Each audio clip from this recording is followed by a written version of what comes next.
So today I have here Guess Seductive Noir and Good Girl ADP. I always thought that Seductive Noir could be a good dupe or at least something similar vibe as this if you want something cheaper, because this one is half or more than half the price of this. So I tested this one years ago and I thought that they're quite similar with this, but now that I have the bottle, I had the chance to actually try them, wear them side by side and see the difference or how similar they actually are. So when I tried wearing them on each side of my wrist, I instantly smelled the difference. So this one, Guess Seductive Noir, has quite sharp, overpowering opening. There is something in it that is quite spicy or peppery. I'm not sure. I'm not a fan of it.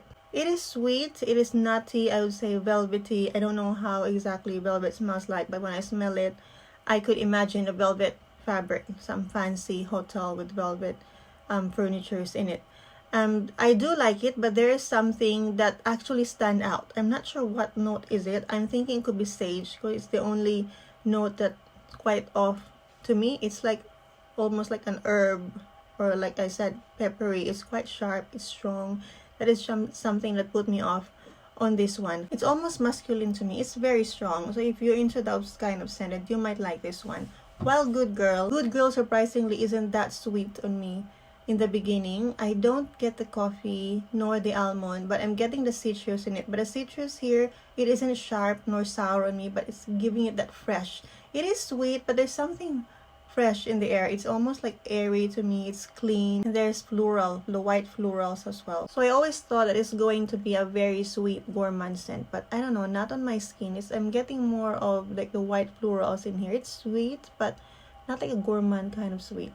Sweet floral kind of scent. In the middle of it, that's when I'm getting the similarity of these two. There is something along in this scents that are similar. I can't point out. I think the sweetness in it, the more of like the vanilla. When you get through the opening, that's when these two become similar. They did have that identical vibes. I don't mind wearing this one if I can't have Good Girl. But did I regret having the two? Actually no, because right now I am wearing the dry down of this. So as for the dry down, this become really richer and creamier. It is really delicious.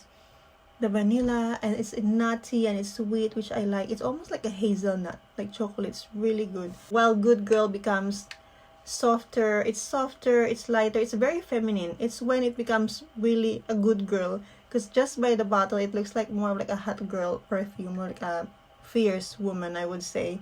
But when you get to the dry down, to me it gets lighter. It's almost fading. It's light, it's very feminine, it's sweet, but I can't say it's a gourmand kind of sweet. Unlike this one, is really delicious. So if you like a gourmand type of sweetness, then you might go for this one. And I could clearly still smell it. So surprisingly, this is more expensive, but I feel like this has a stronger scent and it's richer compared to Good Girl. So dry down, this becomes more gentle. It's almost like sweet but skin scent.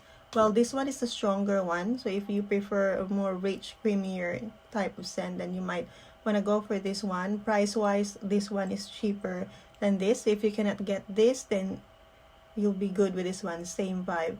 But having the two in my collection, I don't mind, because as I mentioned, they really you can really tell the difference as well if you wear the two of them. But for the most part, I like Good Girl, but for the dry down, I definitely like Seductive Noir. So that's my thoughts on Guess Seductive Noir and Carolina Herrera's Good Girl ADP. Thank you for watching and see you again on the next video.